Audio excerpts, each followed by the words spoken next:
Hi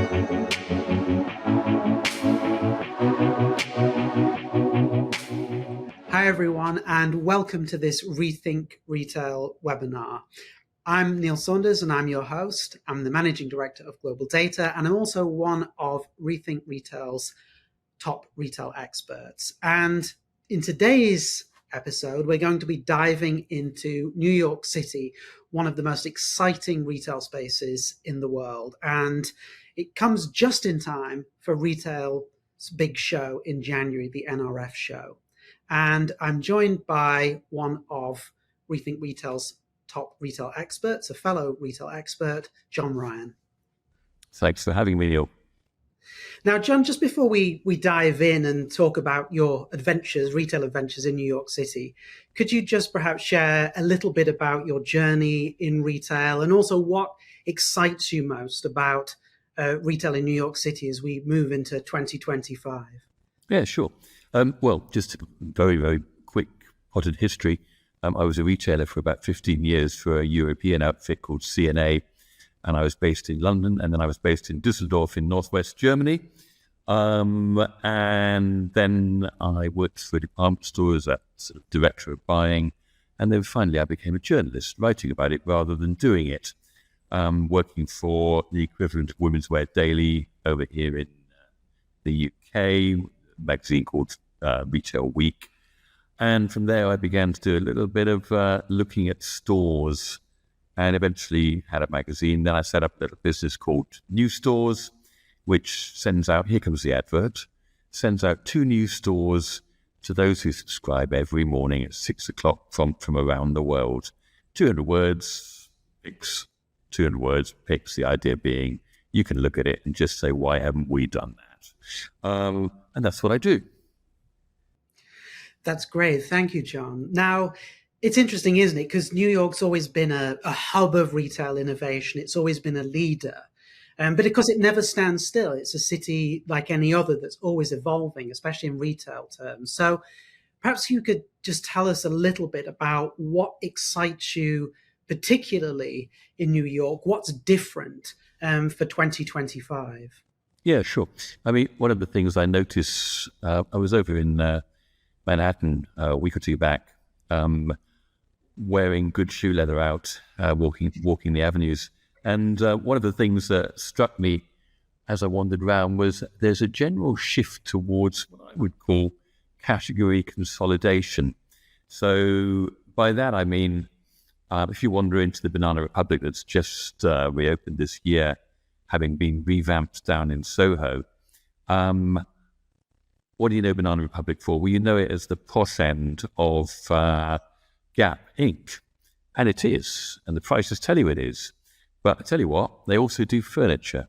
And they've contrived to put the fashion in with the furniture at the same time and the home furnishings. So you end up with a sort of lifestyle approach where, you know, if you like this, you'll like this as well. And you see that quite a lot happening across merchandising. And it just makes it more interesting. And rather than having a commoditized approach to retail, a number of retailers in New York are moving along that path. I won't say all of them have got there yet, but a lot of them are moving along that path, looking at, well, if we're selling food, what would go with food? What sort of foods might go together, which we'd normally separate out? So you look at Wegmans, you look at Whole Foods Daily Shop uptown on the Upper East Side. And it's all about, I mean, that's a word I really hate, lifestyle, because I'm never quite clear what it means. But what it does mean, I suppose, is making you feel more relaxed and making me feel more at home in a retail environment. And I think that's very much what is the direction of travel for a lot of retailers across a lot of different sectors, from tech right the way through to homewares. And that's pretty exciting. I think equally, since we're talking about, or at least I'm burbling about tech, I'll burble a little bit more and just say one of the things that I always used to think about New York and indeed the States in general was that when it came to SEO, self-checkouts, they were a little bit up behind the European curve. Sorry for saying it. But that's mainly because you had such great service over there. So you'd go and buy your food, and there'd be somebody at the end with a brown bag putting it in the bag for you. We're not used to that in Europe. You've just left to get on with it yourself. And obviously, self-checkouts are to an extent leading people to do their own thing. But not only has the States caught up, and New York in particular, but they're even looking as they might be edging London, I hate to say it, in some respects. Therefore, that's one of the more exciting things, is just the journey that is being taken by a lot of American retailers at the moment, and nowhere more so than in New York, with self-checkouts. And the interesting thing is, it used to be absolute anathema to have self-checkouts and fashion in the same building. These days, it's commonplace. And it shows what a sea change there has been over a relatively short period. So that's my answer to your question, Neil. Yeah, no, very interesting. Thank you, John. And have you used the Uniqlo self-checkout system? Yeah, the one which uses RFID, and you chuck it into a sort of little box next to the till there. Yeah, and it instantly recognizes what you've got and away you go. And you feel quite good about life. And they've done it in Goo down in Soho. I'm sure you've been, Neil, which is the sort of, they tell you it's the budget end of Uniqlo, but it looks just like Uniqlo to me, but with fewer options. So it's pretty interesting. And then you go into places like Zara, I don't know, or indeed Banana Republic, and they don't use that, but they use pretty slick bits of software to make the business of checking out just that bit quicker. And there's only a couple of things that retailers or shoppers demand of retailers: make it fast, make it easy. And if you can do that, then I'll do the shopping. And if you don't do that, somebody else will. So you kind of go along that path, I guess. Yeah, it's all about ease and simplicity, isn't it? Yeah. But talking about ease and simplicity, obviously New York is vast, and you could spend weeks there looking at retail. So from your perspective, for people who are visiting, what are some of the must-visit flagship locations for? Yeah, well, I mean, as you say, Neil, it's a big place. And unless you've got very strong legs, you're going to be finding yourself on the subway a fair bit, plowing up and down Manhattan for the most part. But you might go over into Williamsburg, over in Brooklyn. And if I were to nominate a few, I would start off on the Upper East Side. And I like it up there because it's posh and I feel at home. Actually, I wish I could afford the Upper East Side, to be fair. But you go up to about 72nd, 73rd, and you're in the place where you can look at wannabe deli stores, but they're not really. They're deli stores in look and feel, but they also incorporate a little bit of tech into the mix. And the most obvious of these is the Whole Foods Market Daily Shop, which opened just a month or two back. And it's just down the road from Morton Williams, which is a local act, which does something quite similar. I think it's on 3rd. And you go into the Whole Foods Market Daily Shop. It's quite a mouthful. I'm just going to call it Whole Foods. And it's around about 9,000 square feet. So it's not a convenience store. It's quite big. But it's not nearly as big as some of the stores downtown from Whole Foods, which start at about 40 or 50,000 square feet. And you go in there, and again, another word I particularly dislike is curation, because it's used and to the point where it becomes almost meaningless. But I'm going to use it. They have curated the offer to appeal to a fairly well-heeled Upper East Side resident. So it is a local shop. And you go in there, and yes, you can get bagels. Of course you can. It is NYC. You get it with cream cheese, you get it with lox and all that sort of stuff. All great. But as well as that, you could actually get enough stuff in there in terms of fresh product that you could cook yourself an evening meal if you wanted to on your way home to that Upper East Side penthouse that we both want to live in. And on your way out, as we all know, Whole Foods is owned by Amazon. And Amazon have this just walk out technology. And to be very fair, most people are just walking away from it. They're using self-checkout instead, which they've also got. They've got, I think I counted 14 self-checkouts on the journey past the island where the deli is, where you get your bagels, etc., and your coffee and your fresh pressed juice. And then, should you feel the occasion demands it, you might actually do this. There's my palm, and it's got palm payment. And I stood and I waited for 15 minutes out of badness more than anything else.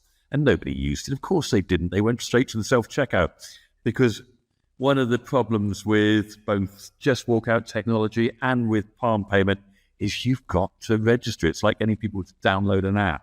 There's got to be a compelling reason for doing so. And if you are going to offer them a fairly efficient self-checkout, they're going to go with the easy option. If you really want somebody to help you as you check out and brown bag it for you, yes, there is a customer service desk. Yes, they will do it. They may be a bit grudging about it, but they'll do it. So you've got payment options. You've got the usual Whole Foods messaging, look at us, we're very organic. Everything we do has been grown with silkworms and all that sort of stuff. And knit your own yogurt. It's all very nice. And it's not inexpensive, is the nicest way I can put it. You have to be an Upper East Side person or a Manhattan resident living in a condo to shop this regularly. But if you are, it's a good option. It's a really good option. And the other point about it is, at 9,000 square feet, yes, it's bigger than Morton Williams, which is three blocks north. And it does exactly the same job, but it does it on one floor. And you can go in, and the word daily shop means it's about not big basket size, it's about frequency. And from that perspective, that would be my number one pick in that part of town. I've talked for quite a long time about just one store now. So I'm going to get on the subway, ride one of the lines down south the subway out to Soho. And having got there, I'm going to get out and I'm going to head straight to the Dyson store, because it's the second Dyson store. It's on Mercer Street. The second Dyson store. James Dyson paid $60 million, I believe, last year to get the building, which is, again, more than even the average Upper East Side resident might be prepared to pay to buy a bit of real estate. But that said, he's opened it as the second store. The first one opened back in 2018, up on 5th. But this one's better. It's dark. It's quite moody. You go in. It has the feeling of a gallery about it. So you've got lighting which hits mid-shot plinths, which have everything from headphones to hair dryers and onto heaters, because that's what they do. And they hero the product. And then right at the back of the store, just to draw your eye through the space, there's an enormous screen of somebody looking just like you, Neil, wearing a pair of headphones, looking cool, and they're doing all this sort of stuff, and you're thinking, I wish I looked like that. But in all, it's an experience. And then if you really feel the need, male or female, you can head upstairs. You don't really see it when you walk in, but you can head upstairs. And there's a blow-dry bar, so you can go in there and come out looking better than when you went in theory at least, or at least the stylist's view of what would make you look better, I suppose. But it sort of does a good job of justifying $300 for a hairdryer, which in my book is quite a lot of money. I know you're a Target fan. I'd probably head off to Target, but I'd cast more than half an eye over Dyson, because it's a thing of beauty. And of course, it's Soho. So a bit like behind me here, I'm in a design studio in London at the moment. But a bit like this, they've done the exposed brick thing, they've done the black metal industrial thing, all of the things that you kind of expect of a Soho store environment. And having been there, I'd then walk round the corner onto Broadway, and I'd head straight into the new Banana Republic, which I was describing a little bit a few minutes ago. And having had a look at that, I'd then cross the street and head into the H&M, which is a women-only store. And again, a bit like Dyson, they've been pretty smart when it comes to dragging your gaze through the space. It's quite a long, narrow space, as many of the units are in Soho. But about halfway down, there's a divide. And one side there's formal and the other side informal wear. And to mark each, there are giant screens. They only have 2 screens. There was a time, 3 or 4 years ago, when retailers seem to take the view that if they put enough tellies into stores, people would say, thanks very much, I must buy some of your stuff. So then they discovered that doesn't really work like that. So there's been a gradual retrenchment from putting too many screens in stores, and instead you use them as, for want of a better couple of words, fascination points to get people to focus on particular areas in the store, rather than saying, have a look at this screen, now have a look at this screen, and so on. Because the point is, everybody has one of these, and we can all look at screens if we want to, and there's kind of a so what about it.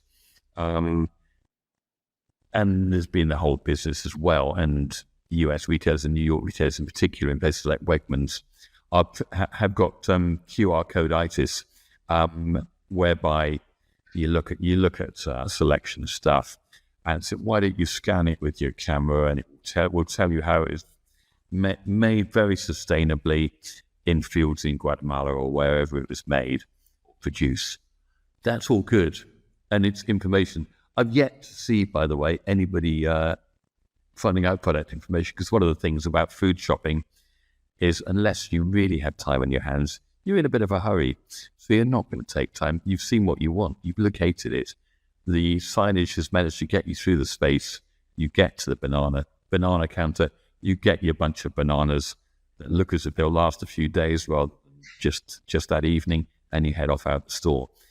So there is a certain sense occasionally of solutions in search of problems, I suppose is the best way I could put it.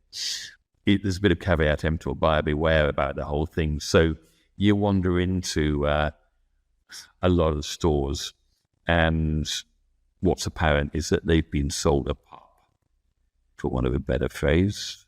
They've been sold a solution by somebody at a trade show somewhere. There's a lot that's really good at trade shows, but you've got to, as a visitor, even at retail's big show, you've got to be fairly careful and selective about how you treat it.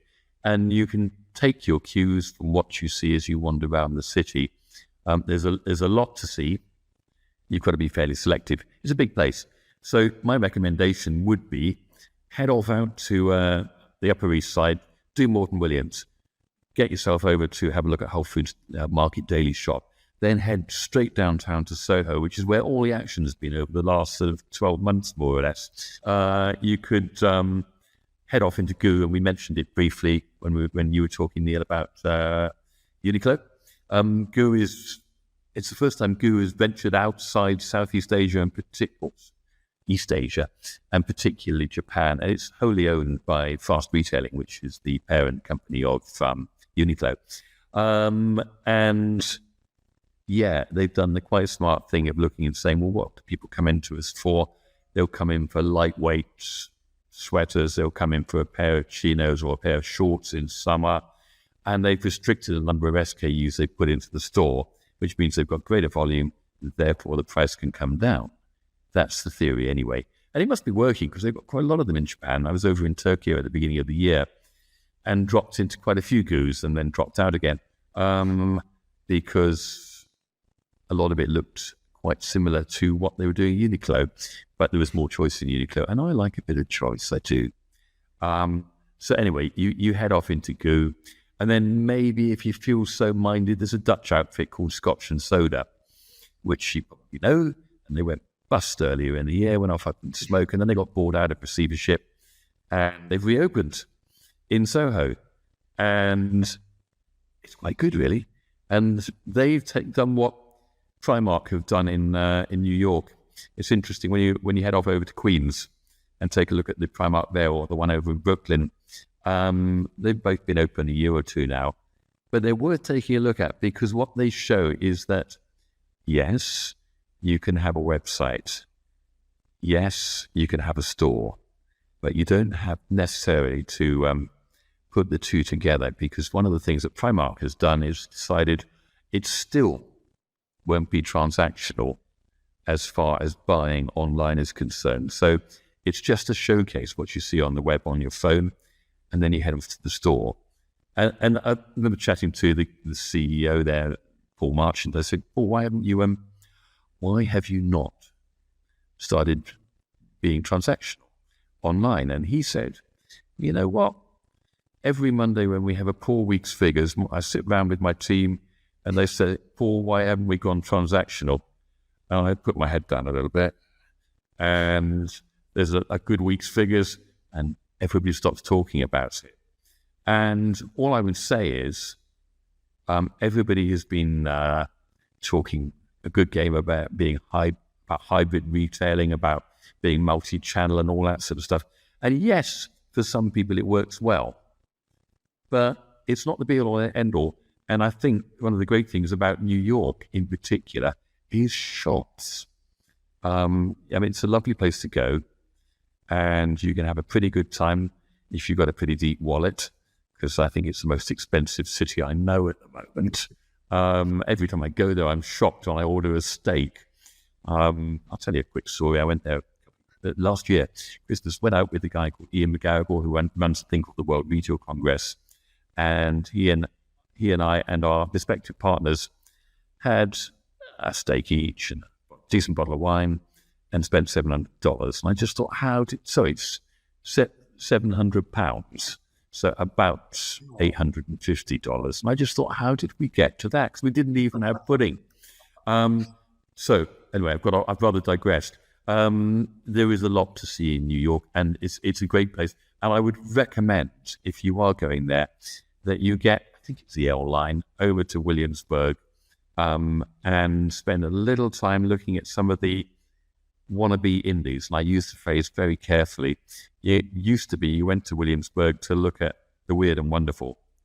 It's still a bit weird and it's still a bit wonderful, but as is the case, it happened in Tribeca a while back. You get all the indies being replaced by brands that want to disguise the fact that they're brands, and they suddenly look like they're indies. And then you look at it and say, oh yeah, it's H&M, it's Uniqlo. But it's worth looking at because it's an example of how big retailers take what they do and put it into a smaller space, curate it, for want of a better word, and that makes it all worthwhile looking at. There's also a pretty decent Whole Foods on a much bigger scale to look at when you're over there. So yeah, there's a lot to see. So head downtown, head uptown. If you happen to find yourself in the middle, you could do worse than having a look at the Nike House of Innovation, which is 2 or 3 years old now, but it's still a great place to go if you have the Nike app. And they are a complete contrast. I was just talking about Primark. They're a complete contrast with Primark in that you are the king of the shop if you have the Nike app. If you go there and you're not a jogger, I'm not a jogger. I don't have the app because I'm not a jogger. I'm not interested in knowing what other people are doing running around New York. Why would I want to know that? But if I did, and I had the app, I wanted to have my gait measured and all that sort of stuff, and done by AI, then yes, it would be a good place to go and check it out, along with New Balance, I guess, also in that part of the world. Yeah, those would be my broad recommendations. I have talked for an awful long time. It's your turn, Neil. Well, there's a lot of valuable information. We said it was a big place, so there's a lot to cover in that. Yeah. I think there's some great suggestions there, John. Really good names that everyone will know. But there are also a lot of gems, aren't there, in New York? So are there any sort of independent, lesser-known retailers that you would say people really need to check out in the city? Yeah, it's funny. If you go to the Javits for the big show, for NRF, you wander up from the Javits towards straight out the Javits, and you'll come to a bagel shop. And I quite like bagels. And you'll see that half of the delegates from NRF, I've forgotten the name of it, which is really, really poor. You'll probably be able to tell me. But they use tech, it's slick, it's brand new, it opened last year, and it's mobbed. And you go in there because A, quality, B, it's efficient, really efficient. And if it's a cold day, you can eat 2 or 3 bagels because then you can stay indoors in the warmth. The other thing is, if you find yourself down in Soho, make sure you walk between Prince Street and Canal Street, and just take a look, check out both sides of the road. There are quite a few indies there. with all of which are worth looking at. Not because they're particularly high-tech, because they're not, but because all of them have a story to tell in terms of visual merchandising, the way they display things, and in the way in which they differentiate themselves from the big players. And the point here, I think, about New York generally is there have been an awful lot of very big players that have moderated what they've done a lot over the last year to remain relevant to an international audience and a national audience. One of the things I always find strange is standing around in Times Square, looking around, and there's a new H&M just opened, just reopened, having spent a few months being revamped. And you find people in awe of the whole place, and they come from St. Louis, or they come from Savannah, and there are as much tourists in that city as anybody is coming from anywhere else. So it really is an all-comer city, and I think that makes it an exciting place, actually. Yeah, that's great. Yeah, it's certainly a big variety of people and stores to cater to them for sure. But just changing tack a little bit now, one of the things that gets talked about a lot these days in general terms is sustainability. So I just wondered what you're seeing, especially in terms of New York stores, incorporating sustainable practices into designs and the operations as well. Yeah, I mean, the odd thing about it is, and sustainability, there used to be a great ploy made by a lot of retailers of saying, look at us. It's a bit like I was describing televisions and screens in stores and people moving away from that. They've moved away a bit from saying we're sustainable because it's good hygiene. And it should be something that everybody who's a decent merchant does.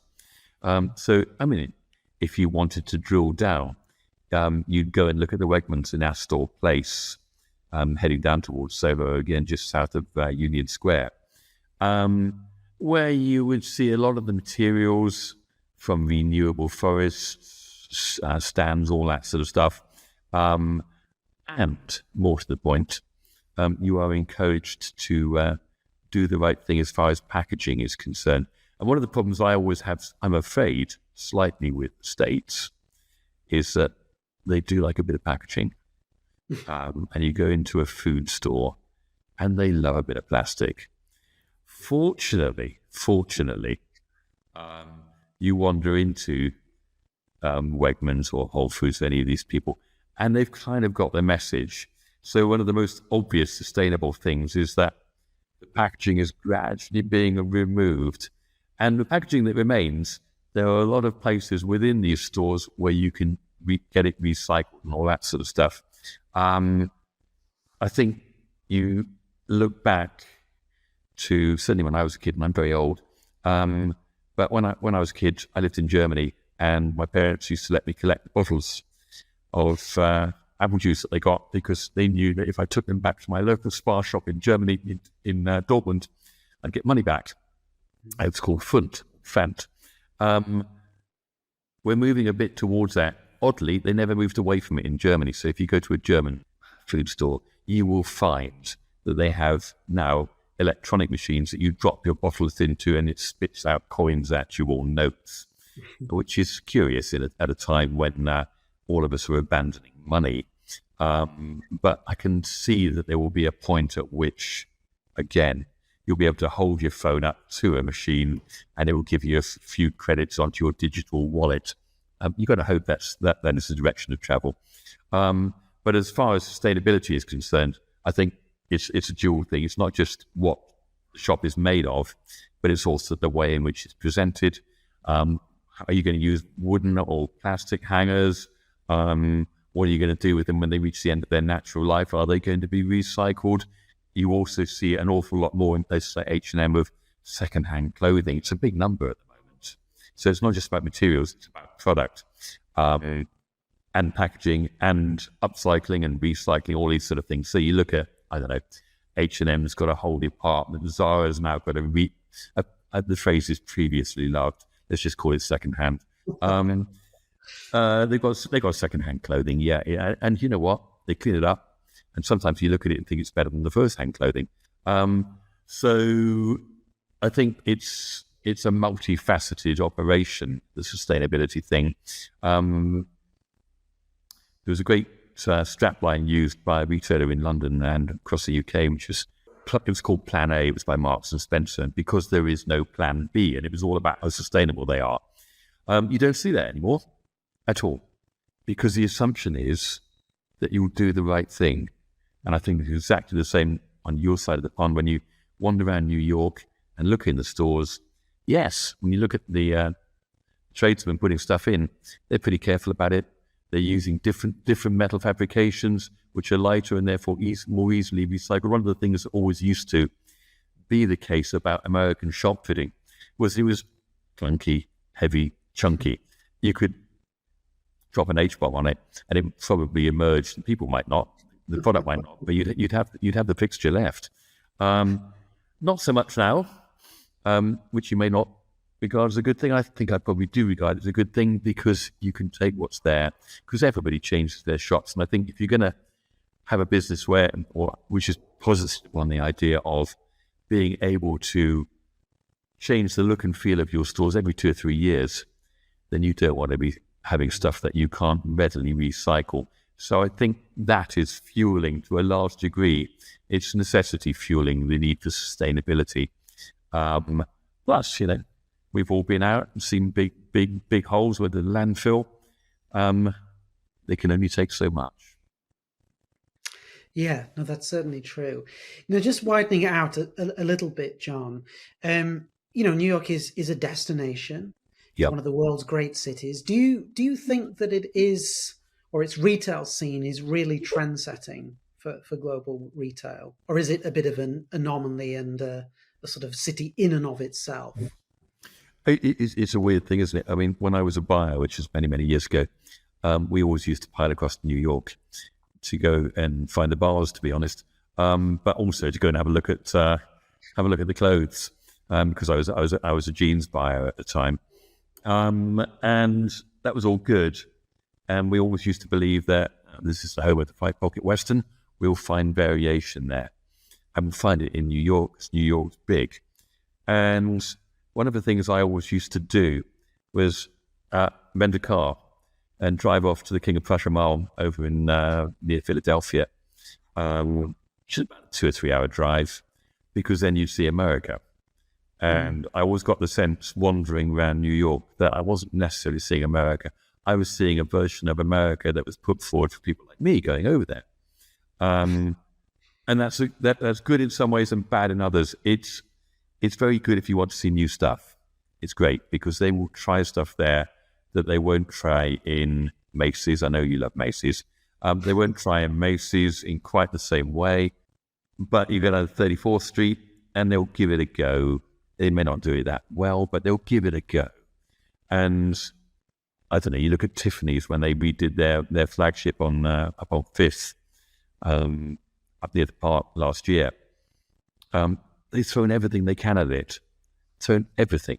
And it looks great. It's fabulous. But it wouldn't work anywhere else in America or in the US.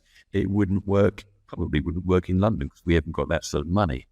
But on Fifth Avenue, around about 57th Street, it fits the bill. So I suppose the short answer to your question is, it's a bit of what retail is about in the US, but it's like the US on steroids. Everything's a bit bigger. There's more choice, more of everything. And if you really want to spend money, you can. And you'll head off down to RH in Tribeca, and you'll try not to spill red wine on the beautiful white sofas there, because they've got a bar next to it. I've always wanted to just have an accident and fall over on one of the white sofas, but I never had the courage to do it yet. Or indeed the bank manager who's going to be quite understanding enough to be able to fund that. But yeah, it's an anomaly. It's kind of a one-off, and I've been to a lot of American cities and looked around. And yes, there are some that come close, but nothing really matches Manhattan in particular, but also large parts of Brooklyn, which do repay. I mean, there's a good reason why Wegmans decided to put their first store in NYC in Brooklyn, because you can try something out before you head off and pay through the nose over in Manhattan. And having discovered that it would work, they moved across, and it's another arm to what is a very, very powerful retail offer.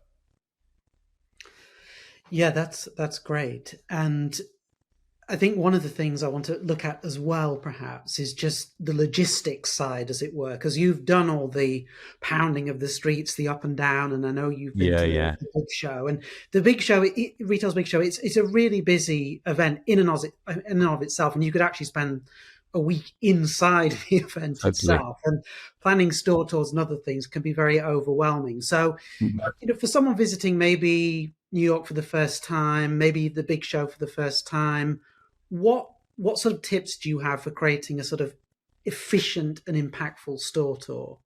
Yeah. I've been pretty selective in the stores I've mentioned in the last few minutes. Yes, go up and look at the stores up around Luxury Avenue, up on 57th Street, head north a little bit, and go to Whole Foods Daily Market because it's not too far from there. And then take yourself off. It's a long way straight down on the subway. Don't take a cab because you'll get stuck and you'll get frustrated. The only thing I would say about the New York subway as well is beware. If you haven't traveled it, there are express trains and there are local trains. And if you know where you're going to, make sure it's on the express route because there's nothing more frustrating than sailing past your desired destination at high speed, and then getting off somewhere way south of where you want to be and then wondering, how do I get back up there? It's actually a very straightforward system, as long as you know the end destination when you are on the subway. It's also cheap, and it's become much more usable over the last couple of years, thanks to the fact that you don't have to buy a Metro card anymore.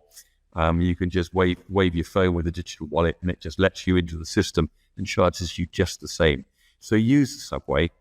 They do unlike on this side of the pond, they do like making you walk.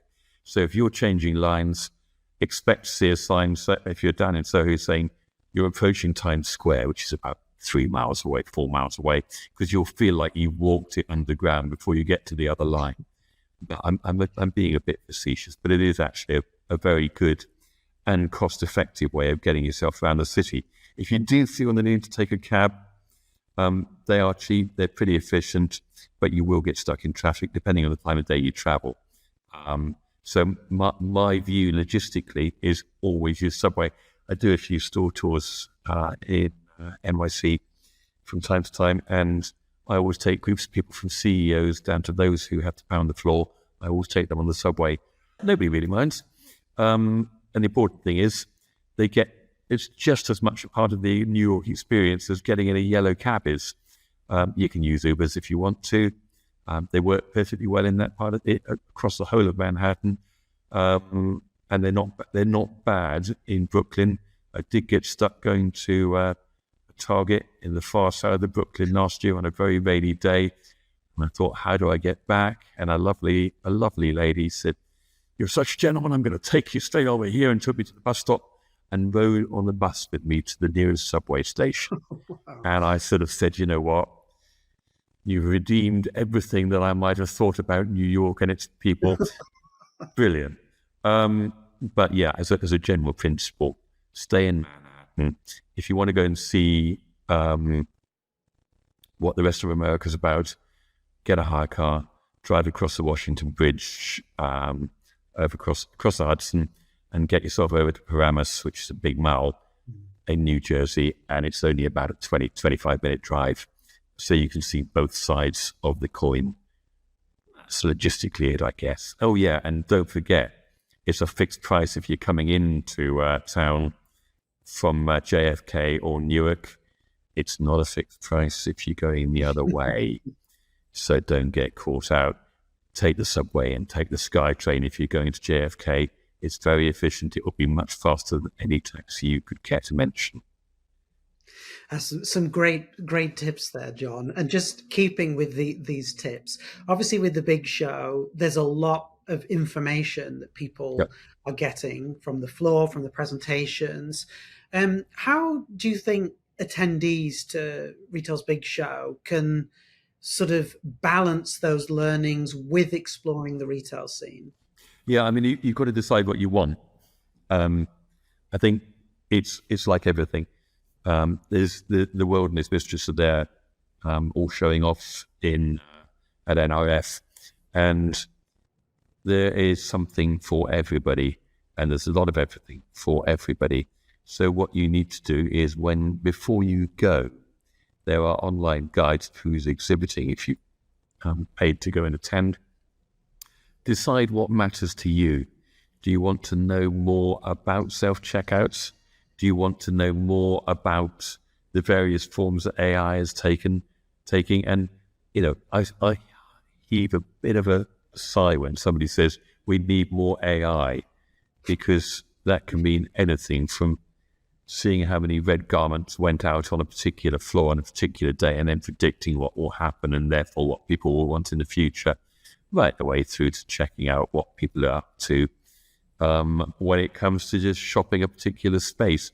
It's such a broad church that anybody who says, I see the future as AI, well, I see the future as retail, it becomes meaningless. Therefore, be highly selective and plan your trip. One of the things as a buyer I always used to do when I went to the Far East was I'd have everything planned before I got there. I know exactly what I was going to do. This is no exception. Be aware of where things are. There are very good guides at NRF to help you find your way around. It's a big old show. And in terms of balancing it with getting out on the street, don't spend your 2-3 days just at the show. Get out and look at New York. You won't get there very often. It's an impressive place, an important place, and you'll see stuff that you won't see in other places. So do both, and then try and form links between the two. Again, great tips for anyone, especially those attending the first time.